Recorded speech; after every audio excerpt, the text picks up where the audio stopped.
Bismillahirrahmanirrahim. Assalamualaikum warahmatullahi wabarakatuh. Alhamdulillahirabbil alamin wa bihi nasta'inu ala umuri dunya waddin. Wassalatu wassalamu ala asrafil anbiya'i wal mursalin wa ala alihi wa sahbihi ajmain. Amma ba'd. Allahumma sholli ala sayyidina Muhammad wa ala ali sayyidina Muhammad. Puji dan syukur mari kita panjatkan kepada yang maha mulia Allah subhanahu wa ta'ala. Sholawat serta salam semoga dilimpahkan kepada baginda Nabi besar Muhammad sallallahu alaihi wasallam. Bapak, Ibu, dan Anda semua para pecinta YouTube yang saya hormati, dalam video ini saya akan sampaikan cara kirim Fatihah untuk menyembuhkan penyakit atau sakit dengan wasilah surah Al-Fatihah.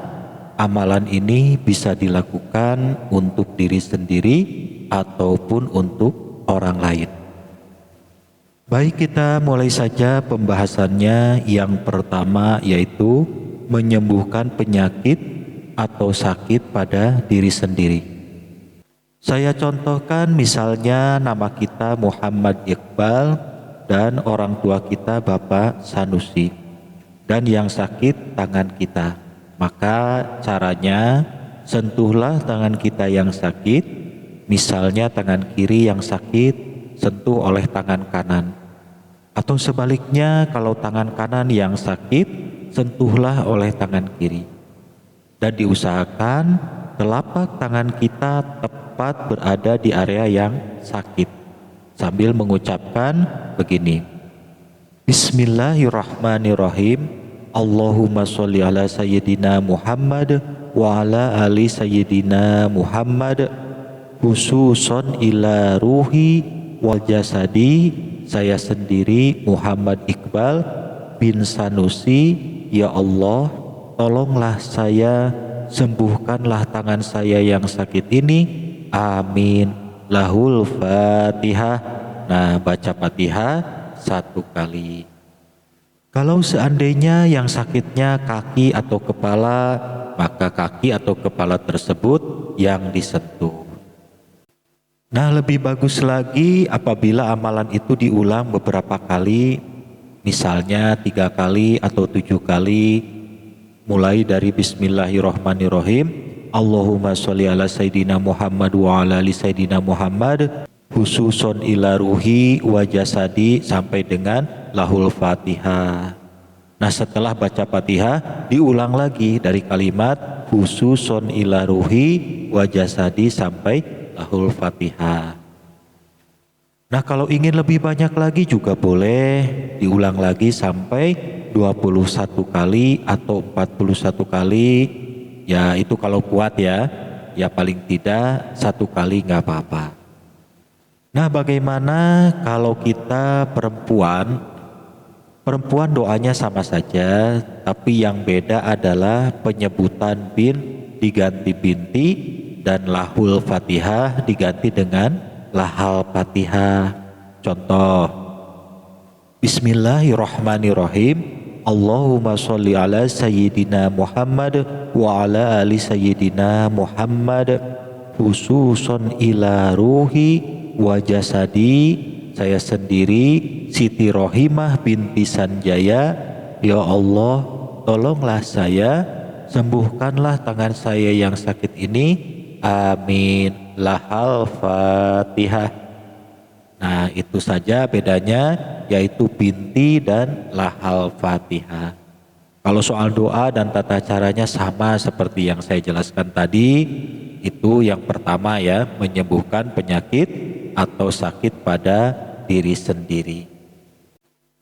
Selanjutnya yang kedua yaitu menyembuhkan penyakit atau sakit untuk orang lain. Saya contohkan dulu kalimat ucapannya begini: Bismillahirrahmanirrahim. Allahumma sholli ala sayyidina Muhammad wa ala ali sayyidina Muhammad, khususon ila ruhi wa jasadi Jainal bin Hambali ya Allah, tolonglah orang ini, sembuhkanlah orang ini dari sakit yang dideritanya. Amin. Lahul Fatihah. Nah, itu saya contohkan nama orang yang sakit yaitu Jainal dan nama orang tuanya Hambali. Dan cara pelaksanaannya sama seperti yang sudah saya jelaskan tadi, yaitu area yang sakit dipegang dan diusahakan telapak tangan kita tepat menyentuh area yang sakit. Dan itu dilakukan apabila istri kita atau suami kita yang sakit. Tapi apabila orang lain selain istri kita atau suami kita, maka caranya menggunakan media yaitu air.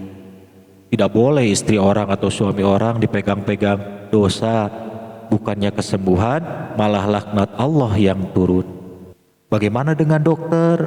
Yaitu ada kode etiknya tersendiri, ada bab lain yang menjelaskannya. Yang kita bahas dalam video ini berdasarkan hukum halal haram bersentuhan yang bukan muhrim. Dan walaupun muhrim, misalnya adik kakak kandung yang sudah dewasa, apalagi di luar batas kepatutan, tidak boleh. Akan jauh lebih baik menggunakan media air untuk penyembuhannya. Misalnya area sensitif atau bagian dalam, ya jangan walaupun muhrim. Nah, bagaimana caranya apabila kita menggunakan air? Begini caranya. Siapkan air matang dalam gelas atau air mineral botol boleh. Nah, kemudian bacakan kalimat yang tadi. Coba kita contohkan, misalnya yang akan diobati perempuan namanya Susanti dan bapaknya bernama Kanapi. Maka pengucapan kalimatnya yaitu Bismillahirrahmanirrahim.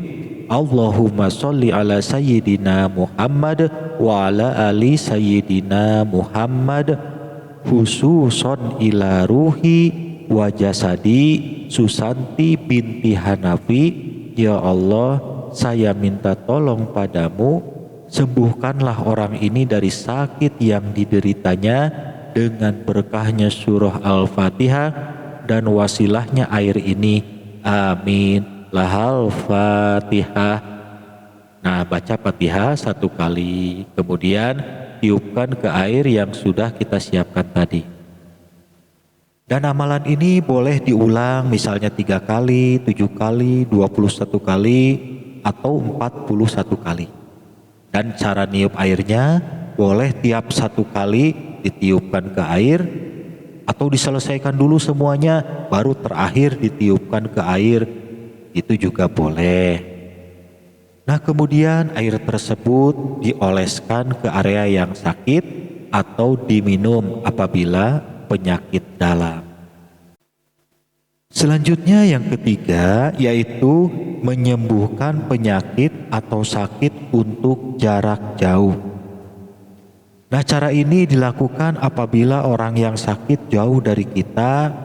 Caranya bisa menggunakan media air yang saya jelaskan di poin yang kedua tadi. Tapi apabila tidak ada yang mengantarkan airnya karena jauh, maka bisa menggunakan konsentrasi tingkat tinggi, misalnya dengan membayangkan wajahnya apabila kita kenal dengan orangnya.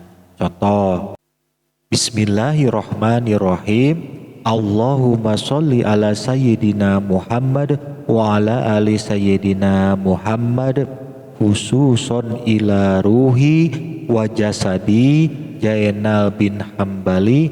Ya Allah, tolonglah orang ini, sembuhkanlah orang ini dari sakit yang dideritanya.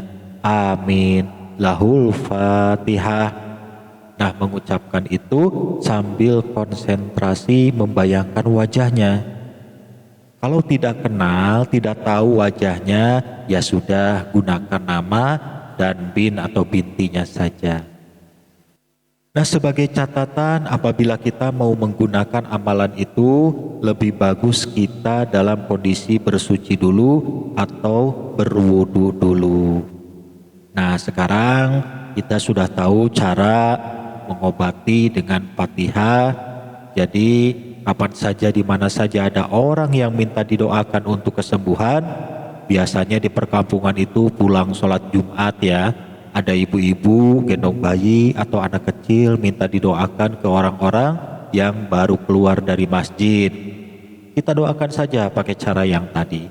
Tanyakan nama anaknya siapa, bin siapa. Kalau tidak tahu binnya, tidak pakai bin, tidak apa-apa. Tanyakan namanya saja. Walaupun kita bukan ustadz, bukan kiai, bukan ulama, tidak usah khawatir. Lakukan saja. Karena bisa jadi lisan kita jauh lebih mustajab dibanding ustadz, dibanding kiai. Nah demikian, semoga video ini bermanfaat, dan bagi Anda yang ingin mengamalkan amalan ini silahkan. Dan sebagai tanda ilmu ini diijazahkan kepada Anda cukup klik saja tombol like dan subscribe video ini. Atau bagi Anda yang sudah subscribe, cukup klik tombol like-nya saja, dan itu otomatis ilmu ini terijazahkan untuk Anda. Dan semoga ilmu ini bermanfaat. Terima kasih atas perhatiannya. Wassalamualaikum warahmatullahi wabarakatuh.